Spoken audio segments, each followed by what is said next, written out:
Bonjour Marlo. Nous t'emmenons cette fois-ci à la chasse aux mots et avons préparé pour cela plusieurs jeux. Commençons avec le jeu des intrus. Tu vas nous aider, car des intrus se sont glissés dans ce jeu et il va te falloir les démasquer. Tu es prêt? À toi de jouer. Dans son jardin enchanté, la licorne accueille une abeille, un papillon, un arc-en-ciel, un soleil et un cactus. D'après toi, qui est l'intrus dans ce jardin magique? L'abeille, le papillon, l'arc-en-ciel, le soleil ou le cactus? Le cactus. Le clown invite au cirque un ours en peluche, un ballon de baudruche, une sirène, une araignée et une poupée. À ton avis, qui n'a pas sa place dans ce spectacle? L'ours en peluche? Le ballon de baudruche? La sirène? L'araignée? Ou la poupée?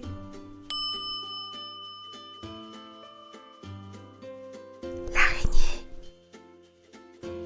Pour une fête de la musique, le lutin craque-molle a invité un tambourin, une guitare, un piano, une chauve-souris et un saxophone. Alors, qui n'a pas sa place dans ce concert? Le tambourin? La guitare? Le piano? La chauve-souris ou le saxophone? La chauve-souris. À cette grande fête, le joyeux Farfadet a préparé le dîner. Il a préparé de la barbe à papa, une purée de patates douces, des pâtes à la limace, de la tarte aux abricots et un jus de fraises. Tiens, qui est l'intrus dans ce menu? La barbe à papa? La purée de patates douces? Les pâtes à la limace? La tarte aux abricots ou le jus de fraises? Les pâtes à la limace. Après le dîner, tout le monde se réunit pour aller voir un grand feu d'artifice. Voici les personnes présentes. Ton meilleur ami, ton père, ton doudou, ta crotte de nez et ta gentille voisine. Alors, qui est l'intrus dans ta liste d'invités? Ton meilleur ami? Ton père? Ton doudou? Ta crotte de nez? Ou ta gentille voisine?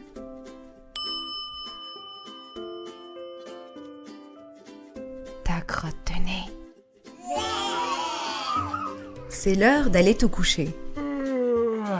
Tu emportes avec toi ton pyjama, ta brosse à dents, ta peluche, ton livre et tes poux. Qui s'est glissé dans cette liste? Ton pyjama, ta brosse à dents, ta peluche, ton livre ou tes poux? Tes poux. Maintenant, es-tu prêt pour le jeu des contraires? Très chouette. Tu vas voir, l'idée est simple. Nous allons te dire un mot et tu devras donner son contraire. Par exemple, si je te demande quel est le contraire de grand, eh bien c'est petit. C'est parti, on commence. Quel est le contraire de facile? La réponse est difficile. Tu avais trouvé? On continue. Quel est le contraire de propre? C'est sale, bien sûr.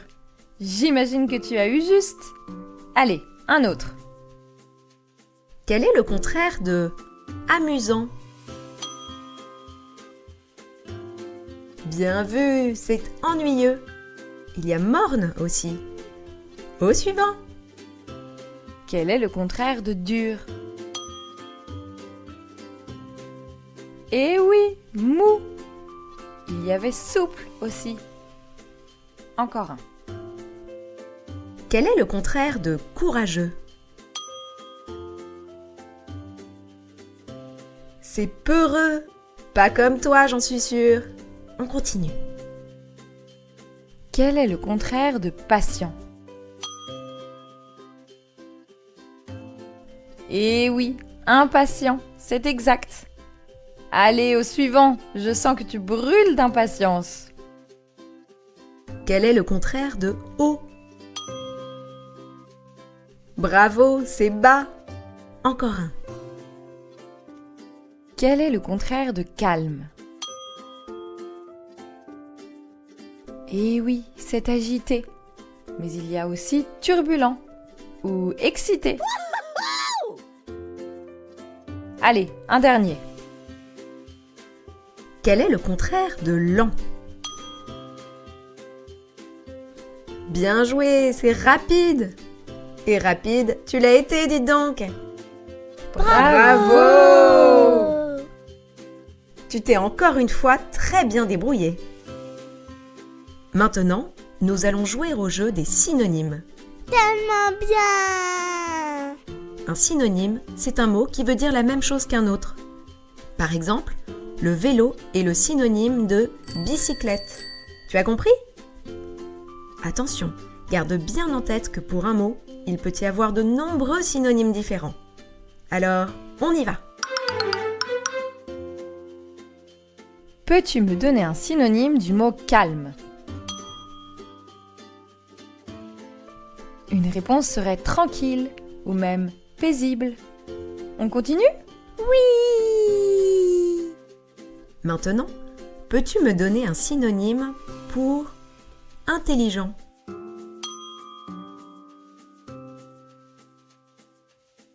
Il y en a plusieurs. On pense par exemple à malin ou rusé. Au suivant. Connais-tu un synonyme de minuscule? Eh oui, petit, tout à fait. Encore un? C'est parti! Peux-tu maintenant trouver un synonyme de facile?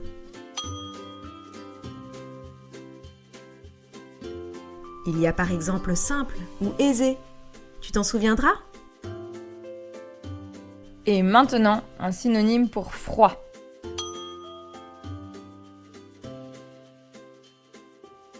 Bravo, glacial ou bien gelé et frigorifié. Continuons. Saurais-tu donner un synonyme de grand? Il y a immense ou encore géant et même colossal. Un mot que tu ne connaissais peut-être pas encore. On passe au suivant? Alors, un synonyme pour rire. Et oui, rigoler, glousser, s'esclaffer. Toi aussi, je t'entends pouffer de rire. Allez, au suivant. En voilà un qui va te plaire. Pourrais-tu trouver un synonyme pour la joie? Bien sûr, il y a le bonheur. Il y a aussi l'allégresse, par exemple, que tu ne connais peut-être pas encore. Passons au dernier. Tu es prêt? Aurais-tu un synonyme pour taper?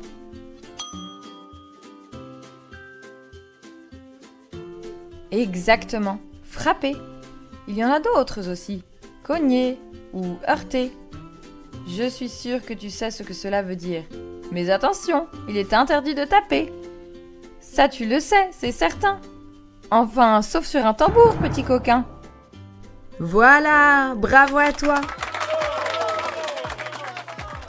Et dis-nous si tu penses à d'autres synonymes. Avant de nous quitter, que dirais-tu d'une blague de Marlowe? Oui. C'est parti.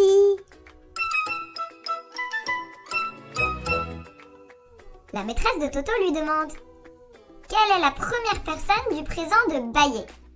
Je baille. Bravo. Et la première personne du passé? Je baillais. Et le futur? Je dors?